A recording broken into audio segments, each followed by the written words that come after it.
آج سے 1500 سال پہلے اللہ کے آخری رسول محمد صلی اللہ علیہ وسلم نے یہی دعوت دی تھی، اور نوح علیہ السلام 950 سال یہی دعوت دیتے رہے، یا قوم اعبدوا اللہ ما لکم من الہ غیرہ، اے قوم کے لوگوں اللہ کی بندگی کرو، اللہ کے بندے بن جاؤ، مزاروں کے بندے نہ بنو، عرس اور میلوں کی پیروی نہ کرو، پیری مریدی اسلام کے اندر نہیں ہے، تعویذ گنڈا اسلام کے اندر نہیں ہے، اور یہ جمہوریت کا سارا نظام یہ مشرکانہ نظام ہے اللہ کے بندو، اس کے اندر تمہیں جکڑ دیا گیا، اللہ کے باغی اور ناشکرے تمہارے اوپر مسلط کر دیے گئے، تمہارے اپنے ہاتھوں کی کمائی ہے، تمہارے اعمال ہیں جو تمہارے اوپر اللہ تعالیٰ تمہارے منہ پر مار رہا ہے۔ میرے پیارے بھائیوں، للہ معافی مانگو اور اس حق بات کا ساتھ دو، ہم ووٹ نہیں مانگنے آئے آپ سے میرے بھائیوں، نہ ہی چندے کا سوال ہے، اللہ کا نام لے کر اٹھو۔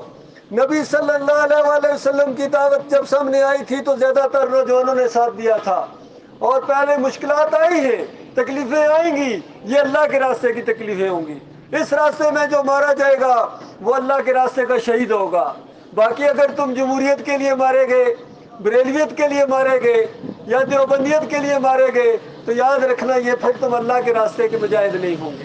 اللہ تعالیٰ یہ بات غور و فکر کرنے کی، غور و فکر کے بعد اس کو سمجھنے کی توفیق عطا فرمائے۔